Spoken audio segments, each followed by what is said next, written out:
if your boss is doing one of the big mistakes that we see all the time here at Digital 22 is they want to talk about themselves. They want to tell the world how amazing we are. We do this, we do that, we're this good at this service. The truth is nobody cares. The customer or prospects just don't care about that. They're only interested in their own problem. They're out there in the world looking to get a solution to something that they've come across.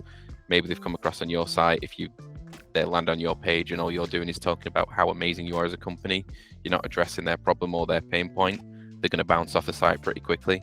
The real thing, the idea behind inbound is to provide value and trust first.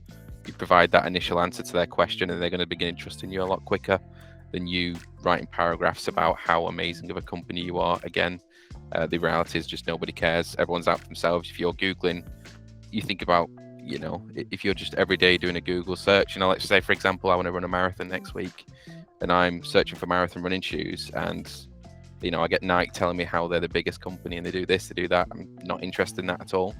If I want to get an answer to a question, that's what I'm looking for. I'm not interested in hearing about anything else.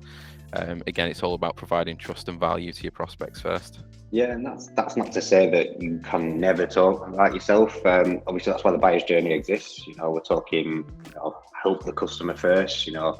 Help them solve their problems, help them see what the potential solutions are, and then when they've settled on a solution and you are one of those, help them to decide which vendor. Yeah, so this is the point where you might want to talk about your case studies or your testimonials or the offers that you've got or your credentials, your USPs, and so on and so forth. But I think, it's one of the things where a lot of companies talk to inwardly, and it's, if you've ever been to like dinner with someone and they've just talked about themselves all the time, it's off-putting. You want people to be interested in you, and this is the generation where the customer, it genuinely is first. They have all the power. Once upon a time, companies could do this. People went where they went for what they went for, whereas now they've got the entire internet at their disposal. They can go and they can see reviews, they can go and compare products. If you're not willing to be part of that buyer's journey, then you're gonna fall behind.